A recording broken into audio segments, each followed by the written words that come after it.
The rain came down like it was trying to erase the city. New York shimmered in grays and silvers, the sharp edges of skyscrapers softened by fog and water.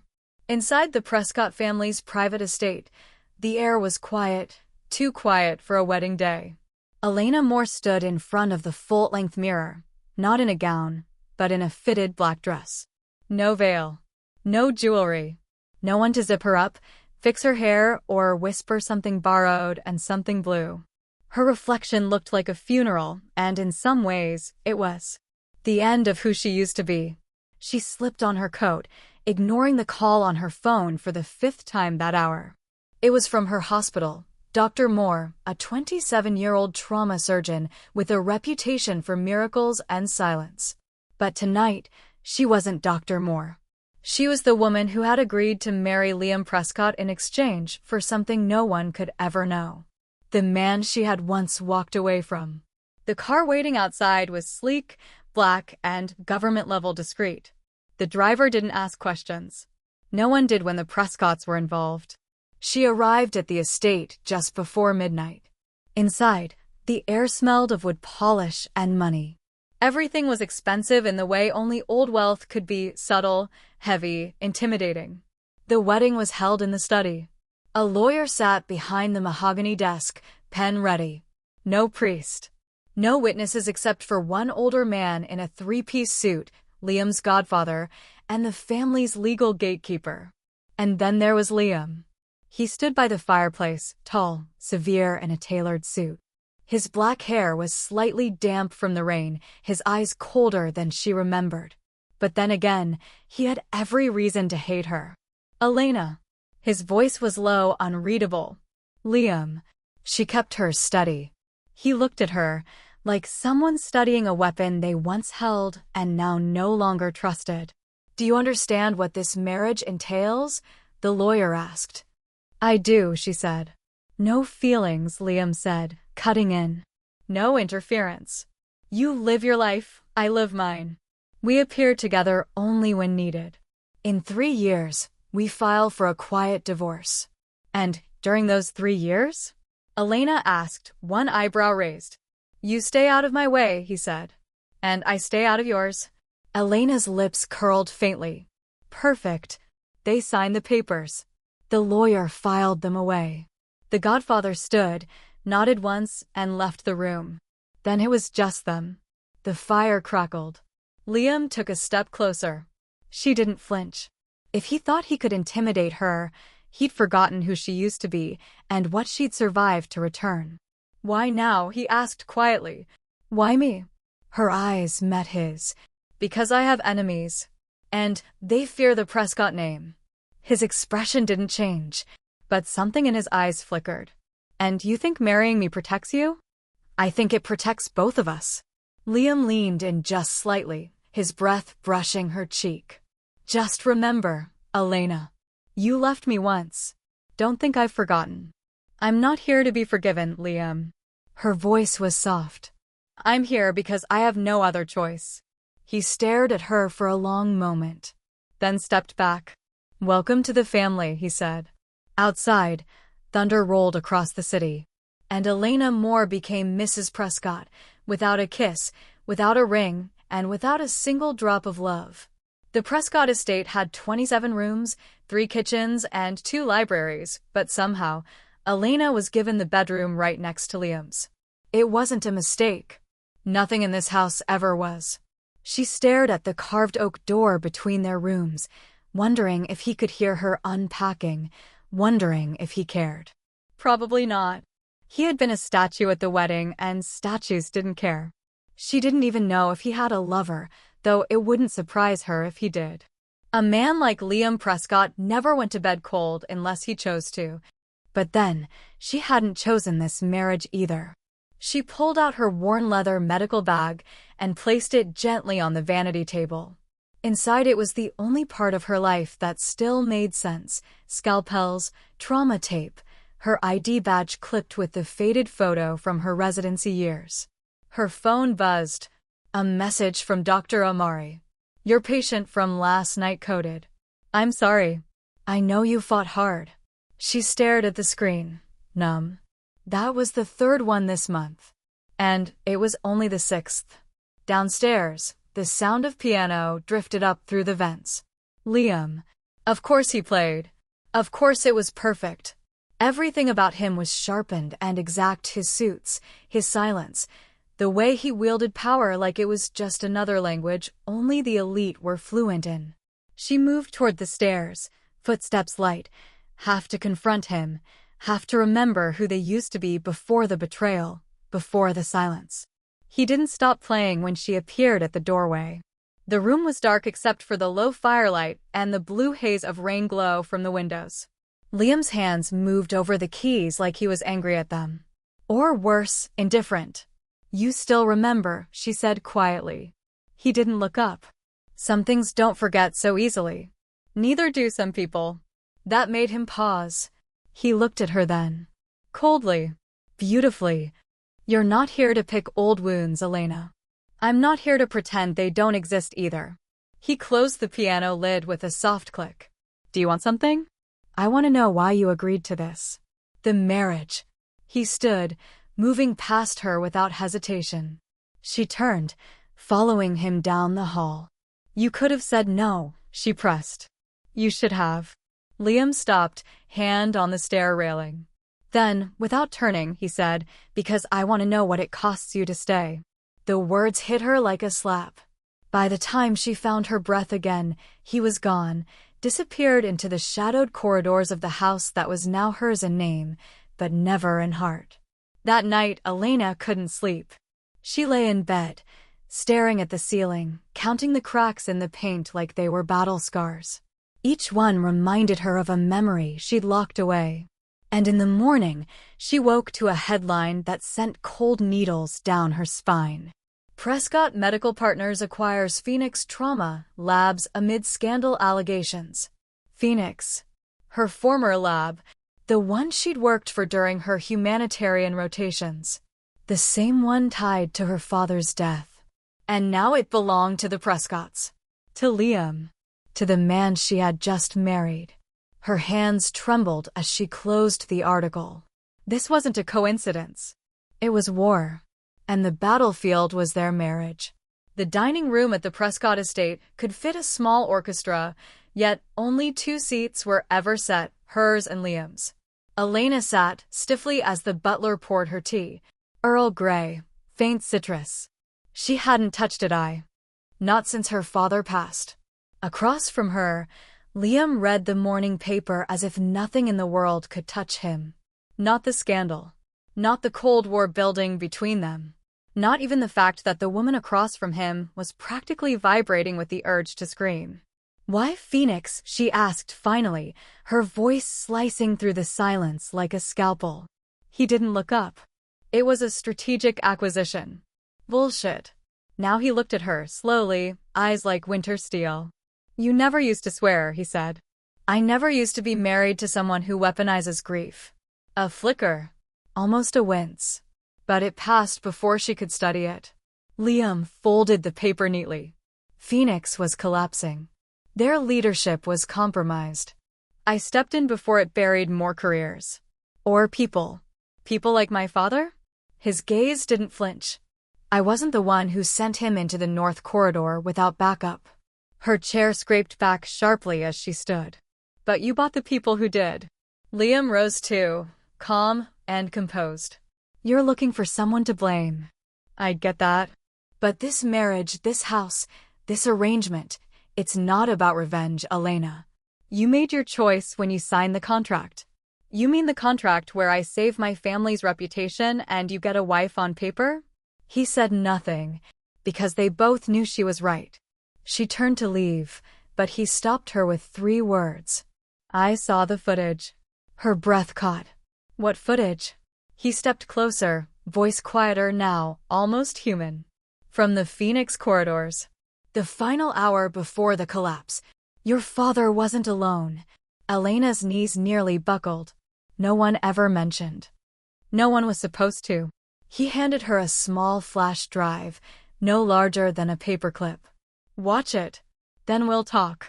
That night, in the solitude of her study, Elena plugged in the drive. And what she saw shattered her. Her father had been betrayed. Not by enemies, but by colleagues. One of them was the chief strategist at Phoenix, now a senior advisor under the Prescott umbrella. And in the final seconds of the footage, a voice crackled through the comms. "Tell Elena. I did what I had to. For her." Her father's voice. Elena covered her mouth. Tears didn't fall. Not yet. Not until she realized what Liam had really done. He hadn't married her to control her. He had married her to protect her. To give her power. To offer her access to the one place where the truth had been buried. He didn't say it aloud. But for the first time since their vows, Elena saw something in him that she hadn't expected. Remorse. The flash drive still rested on Elena's desk, a lifeless fragment of plastic and data. But in her mind, it played on loop, her father's voice, weary but resolute, echoing through the cold corridors of Phoenix's underground facilities. "Tell Elena. I did what I had to. For her." Sleep had been impossible. She'd stared at the ceiling all night, wondering how much of her life had been shaped by sacrifices made behind closed doors, how many truths had been drowned in silence, while she smiled at banquets and raised toasts to legacy. And now she had married the man who held the key to it all. Liam. Elena descended the stairs slowly the next morning, her body present, but her mind elsewhere. When she entered the study, he was already there, seated behind the antique mahogany desk like he owned the world. "Maybe he did. You saw it," he said. "No question. Just certainty." She nodded, cautious. "Why didn't you tell me earlier?" "I didn't trust you." The honesty stunned her. "I don't trust easily either," she replied. "Especially not someone who bought out a funeral company to prevent reporters from attending my father's burial." His jaw tightened. "That was to protect you." "No," she said flatly. "That was to control the narrative." They stared at each other, two people bound not by love, but by shared ghosts. Liam stood and moved around the desk, handing her another folder. Thicker. Marked classified. Internal Memo 3017-C. "This is what your father died protecting." Inside were blueprints. Documents. A failed initiative called Nix Protocol, a covert tech project under the Department of Homeland Defense, developed to track civilian behavior patterns under the guise of national security. Her father had tried to dismantle it. And he had paid the price. "How much of this do you have access to?" she asked, flipping pages. "All of it," he said. "I've been building a case against the remaining stakeholders." Quietly, carefully, she looked up. "Why tell me now?" He hesitated. "Because I'm tired of walking this alone." Something shifted inside her, small, uncertain, but real. The anger that had anchored her for so long was starting to drift.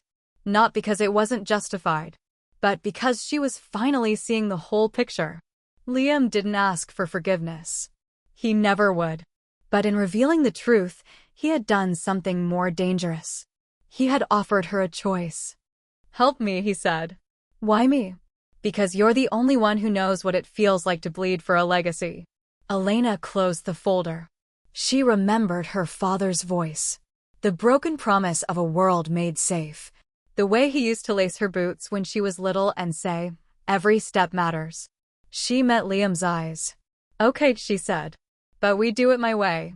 His mouth curved into something that wasn't quite a smile. "I wouldn't expect anything less." By the time they left for Zurich, Elena had memorized every page of the Nix Protocol dossier. Liam had arranged their departure without a trace, no commercial flight, no paper trail. Just a midnight drive to a private airstrip and a silence so dense it felt like armor. They didn't speak much on the plane. He sat across from her, head tilted back, eyes closed, but she knew he wasn't sleeping. He never really rested. Men like Liam were forged in too much fire to ever go still. Zurich welcomed them with gray skies and sharp wind. A car waited at the tarmac. Black. Tinted. Efficient. The man who greeted them at the safe house was older, balding, and wore a knit sweater that didn't match the Glock holstered at his hip. Elena, he said, nodding with recognition. Your father spoke of you often. Did he mention he died trying to undo the mess you all created? Liam shot her a warning glance. But the man only sighed. Every genius becomes a threat once they grow a conscience. Elena crossed her arms. And what does that make me? The man smiled grimly. The wild card. The safe house was carved into the side of a hill, windows facing Lake Zurich. Inside, walls were lined with servers and digital forensics equipment. This wasn't just a retreat, it was a war room. Liam briefed her on their contact, Isabelle Moreau, former cybernetic engineer turned whistleblower. She had gone dark 6 months ago, but recently surfaced again, suspiciously requesting a face-to-face. She used to be on Nick's protocol, Liam said. She helped build the predictive model that nearly got your father killed. And now she wants to atone? Or mislead us, he replied. Either way, we hear her out. The meeting was scheduled for that night, in a cathedral-turned-archive near the old town. Elena changed into a black coat, hair twisted back, heels clicking with precision. As they waited inside the cavernous stone building, she couldn't help but whisper, "You ever get tired of living in a world where everything's bait or betrayal?" Liam looked at her. Every day. Isabelle arrived exactly 1 minute late. She wore red, bold, brazen. Her eyes were quick, calculating. She walked with the limp Elena hadn't expected. "Mrs. Cavendish," Isabelle said, voice smooth as winter wine. Or shall I say, Elena Hartley, daughter of the dissenter. "You know who I am. Tell me something I don't." Isabelle smiled. "Your father never forgave himself for dragging you into it. He told me before he vanished." "He didn't vanish. He was murdered." Isabelle flinched, just slightly. Liam watched both of them unmoving. "I came because Nyx isn't dead," Isabelle said quietly. "It's sleeping, buried in the servers of one of Phoenix's shell companies in Prague. They've repackaged it under a new name, Athena Directive. Your husband's board voted on it last year." Elena turned to Liam, who didn't deny it. "I voted no," he said. "But I didn't stop it? Not until now." The room pulsed with silence. "So," Isabelle said, "what are you going to do with the truth?" Elena didn't answer. "Not yet." The cathedral's cold lingered on Elena's skin long, after Isabelle disappeared into the Zurich fog. She didn't say a word as she and Liam exited into the night, her heels clicking sharply against the stone, as if every step was a decision she couldn't yet make. Back at the safe house, she tossed her coat aside and stalked into the war room. Liam followed, calm as ever. Too calm. "You knew about the Athena Directive?" "Yes," he said simply. "You knew it was Nyx Reborn. And you let them vote." His voice stayed level. "I didn't have the proof until now. You had me." Her voice cracked like splintered glass. "You had the daughter of the man they killed. And you still let them build a weapon under his grave." He didn't answer immediately. He looked at her not with regret, but with restraint. "I was protecting you," he said at last. "That's not protection," she snapped. "That's erasure." He stepped closer. "Do you think this world would have let you breathe if it knew who you truly were? I would have burned it down first." Silence. Tense.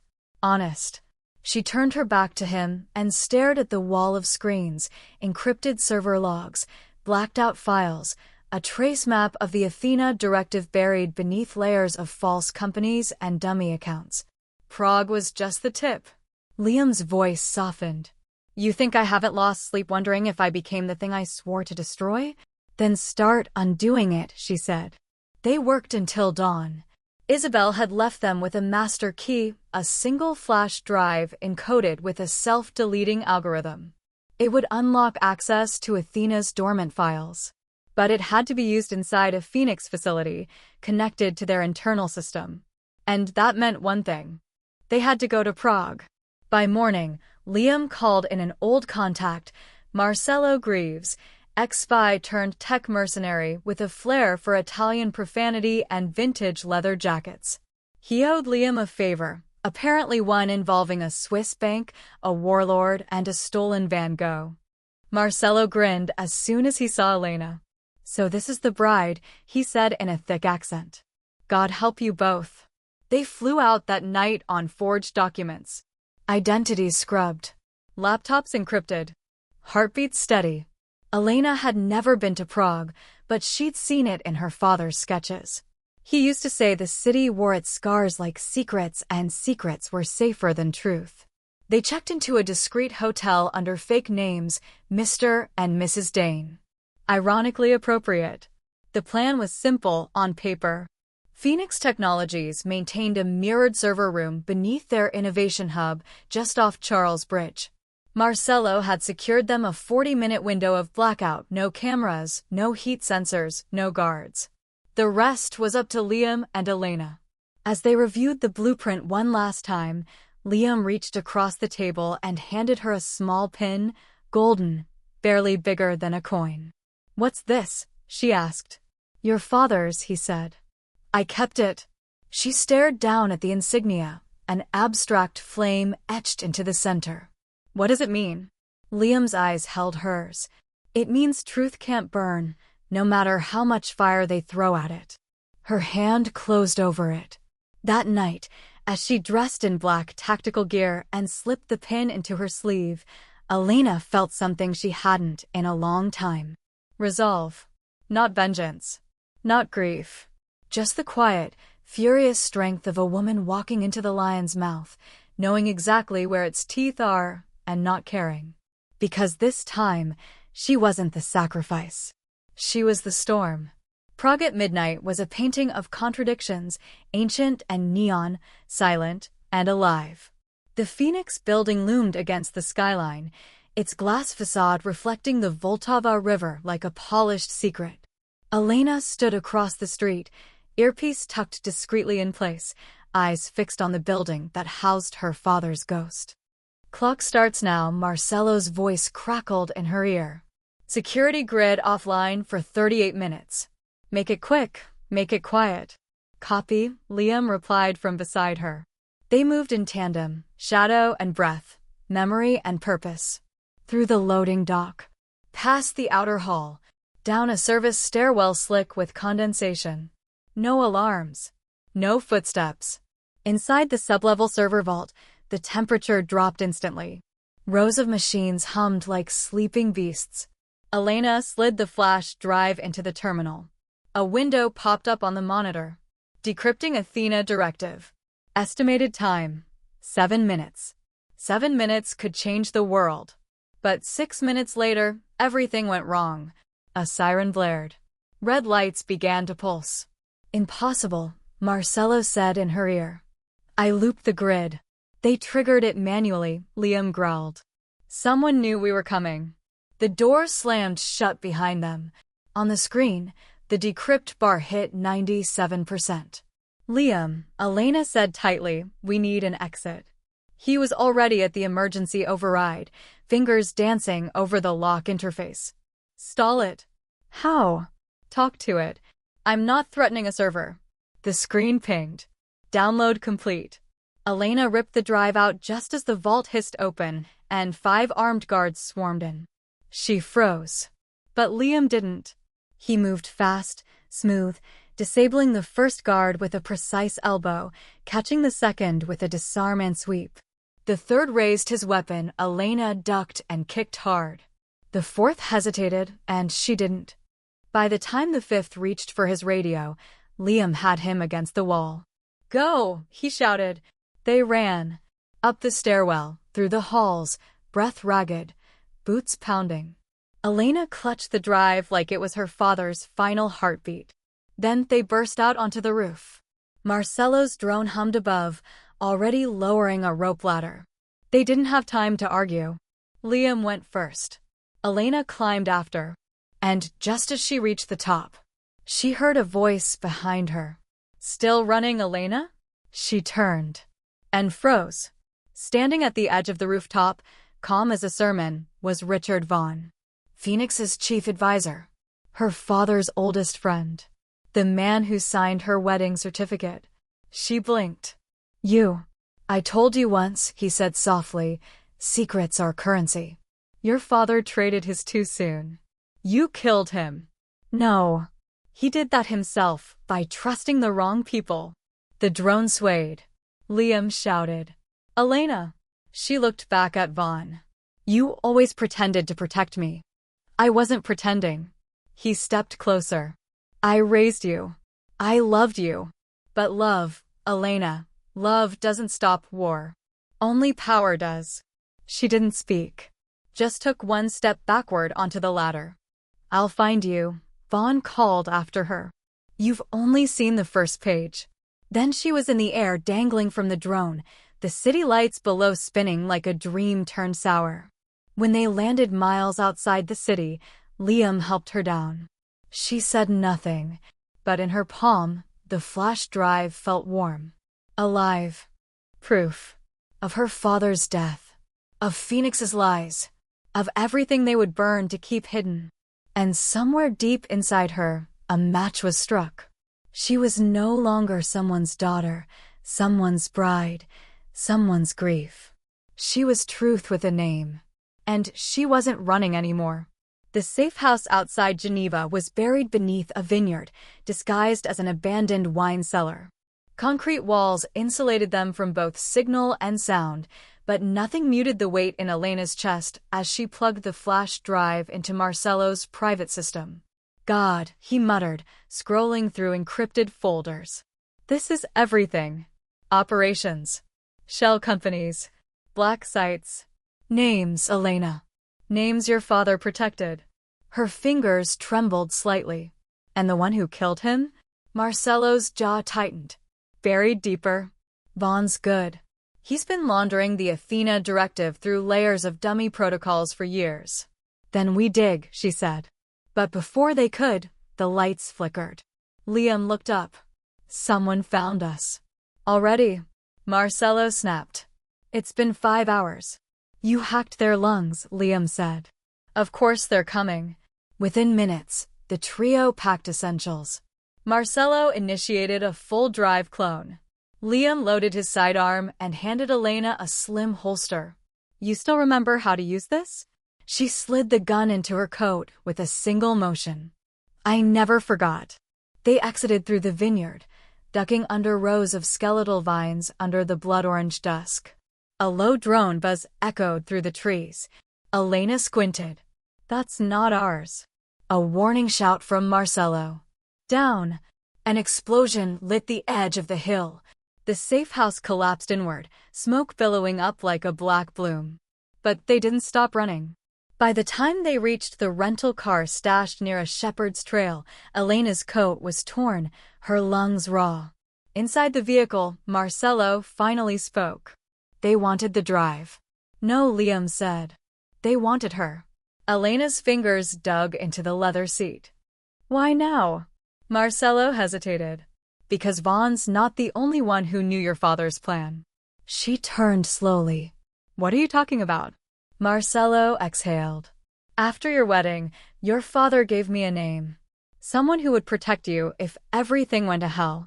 Said if anything happened to him, this person would know what to do. Who?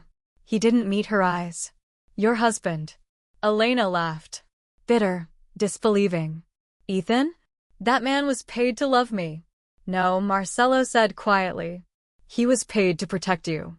The silence was volcanic. She shook her head. No. Ethan Vaughn was his son. He was part of it. Marcelo's expression didn't change. Maybe once. But not after he met you. Liam looked at her then, his face unreadable. And for the first time, Elena realized her hatred had made her blind. Because what if Ethan hadn't left to disappear, but to shield her? The car went quiet as the implications settled. And then, without a word, Elena reached for the clone drive and plugged it into her own laptop. Line after line of code streamed across the screen until it stopped. A single file appeared. Project VOW. She clicked it open. And her heart stopped. There, buried in a string of decrypted memos, were surveillance photos. Dozens. Some of her father. And one of Ethan. But he wasn't smiling. He wasn't looking at her. He was bleeding, tied to a chair. A timestamp in the corner. 5 days ago. Elena, Liam whispered. But she had already stood up. This isn't over, she said. No, Marcelo agreed. But it's about to be.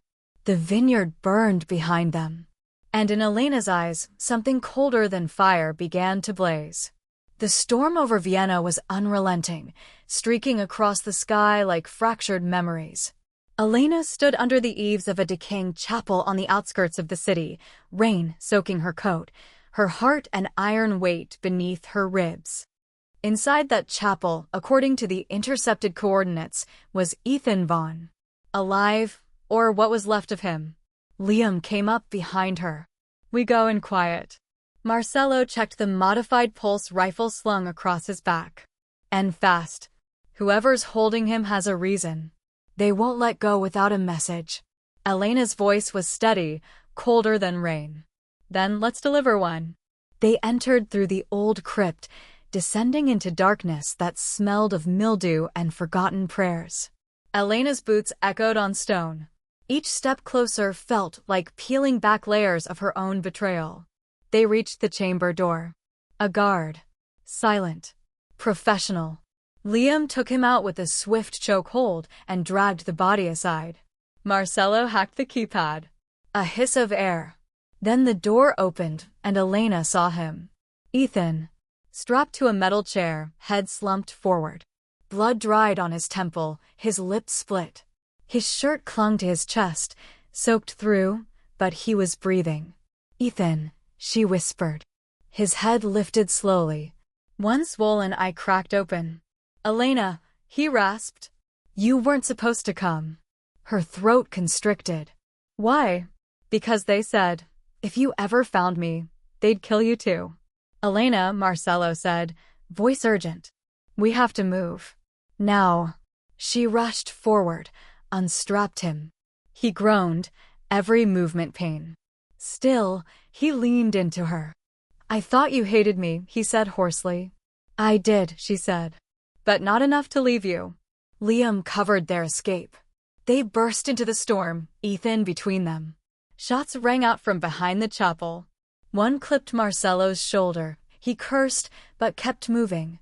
A black SUV waited at the rendezvous point. Ethan collapsed into the back seat. His hand found Elena's. He gripped it weakly. Elena, he breathed. I didn't kill your father. I know. Everything I did was to keep you out of this. She looked down at him. I'm already in it, Ethan. But we end it together. His eyes fluttered. Then there's something you need to know. The files, Project VOW, it wasn't about me. Or your father. She stilled. Then what? It was about you. Thunder cracked. Elena turned, eyes wide. What are you saying? He opened his mouth to speak. But the SUV's windshield shattered. A bullet punched through the driver's head.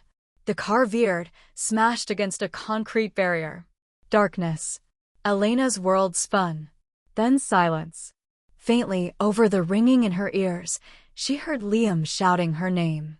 And through the blur, she saw a figure in a black coat step toward the wreckage, rain dripping from the barrel of a sniper rifle. Not just a mercenary. Not just a cleaner. Someone sent to erase her. Because now she knew the truth. She had never been the pawn. She was the key. Elena awoke to a throbbing in her skull and the metallic taste of blood in her mouth. For a moment, there was only darkness. Then, slowly, the world returned, flickering light, the crunch of broken glass beneath her palms, the smell of smoke and gasoline. Beside her, Ethan stirred, groaning as he pushed himself up from the crumpled floor of the SUV. Liam's voice crackled over the comms. Elena, do you copy? Are you alive? She winced, pressing the comm to her mouth. Alive. Ethan too. The driver's gone. We need extraction fast. I've got eyes on the sniper. Stay low. I'll draw them off. Meet me at fallback route Delta. The signal cut. Elena forced herself upright. Her vision cleared enough to see Ethan, still bleeding but conscious. They're coming for you, he said, his voice barely a whisper. Not me. Not even your father. She crouched beside him. What did they do to me, Ethan? What is Project VOW? He closed his eyes. Your father wasn't the traitor. He was the protector. He discovered something, a genome anomaly, buried in your DNA. It wasn't just rare. It was engineered. Someone manipulated your birth. The project was designed to create a neural sync between strategic command and field execution. You were their prototype. Her stomach dropped. So, all of this, my family, my life, it was a setup? Not by everyone. Your mother didn't know. Your father found out too late. He tried to protect you. They framed him before he could speak. And you? She asked. He looked at her, eyes hollow. I joined the program to watch over you. But I fell in love instead. When your father died, they tried to make me control you through influence. I refused. Her hands trembled. In the distance, gunfire erupted. Ethan's breath was shallow. You need to go, Elena. Leave me. She shook her head. I'm done running.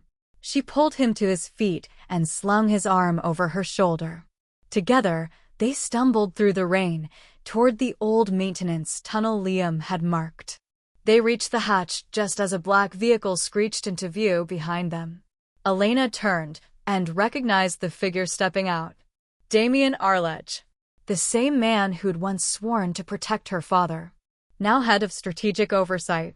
Elena, he called, voice smooth. You were never supposed to get this far. You killed my father, she said. No, Damien said. Your father killed the future. I just made sure the pieces aligned. He took a step closer. You were designed to command armies with a thought. We gave you training, tools, influence. And you wasted it, falling in love. I didn't waste anything, she said. I reclaimed it. From her coat, she pulled a flash drive, the real files Ethan had hidden in a fake implant beneath his rib, the one no scan could detect. She held it up. I've already uploaded this to 5 different locations. If we die, your whole network burns. Damien paused. His eyes narrowed. You don't have the nerve. Maybe not, she said. But he does? Behind her, Ethan raised the pistol he'd stolen from the wreck. One shot. Damien staggered, a red bloom spreading across his chest. The agents behind him faltered. Liam appeared from the shadows, guns raised, and with 3 clean shots, cleared the line. It was over. Or at least, the war had moved to a battlefield Elena could finally see. They didn't return to the agency. They disappeared. Months passed. Ethan recovered in a remote coastal town in southern France. Elena dyed her hair dark, changed her name, and wrote her first classified debrief, coded, redacted, encrypted, and sent to one person only, Julian Lang. A new task force was formed, one led by people who understood the cost of shadows. Elena and Ethan opened a private intelligence consultancy, quiet, clean, and far from the empire that once built them like weapons. One evening, Ethan brought her a thin velvet box. Inside, no ring, just a key. To the future, he said. She looked at him, eyes soft. Let's make it one we choose. And for once, there were no secrets between them. Only freedom. 1 year later, Amalfi Coast, Italy. Elena sat by the open window of a small seaside cafe, her notebook resting on her lap, and a steaming cup of espresso within reach. Fishing boats drifted lazily beneath the morning sun. She wore a loose white blouse, her hair tied up, no makeup, and needed none. The door opened, letting in a gust of sea air and the scent of salt. A woman entered, younger, uncertain, carrying something weighty behind her eyes. She hesitated when she spotted Elena. Recognition flickered. You're Elena Voss, aren't you? Elena smiled faintly, setting her pen down. I used to be. The woman bit her lip. I read the report you uploaded. The Watchtower decoding file. I was on the fringe of the program, not the center. But I know what it did. What it took. Elena nodded gently. Sit. No one here's a former anything. We're all just learning how to live again. The woman sat, her eyes glistening. They spoke for 2 hours about fear, the silence afterward, and what surviving really meant. At the end, Elena passed her a slip of paper with a secure contact and one handwritten sentence. We don't start over, but we can continue, this time in our own voice. When the woman walked away, her steps were still cautious, but her gaze had cleared. Elena turned back to her notebook and wrote, "Healing is not a destination. It's every moment we choose not to run anymore." That evening, Ethan returned from the village market with fresh bread, tomatoes, and a bundle of lavender. He leaned down and kissed her forehead. "How was today?" he asked. Elena smiled. "Someone came looking." "Trouble?" "No. Pain. But she's learning to mend." Ethan nodded. They prepared dinner together, no weapons, no surveillance, no code words.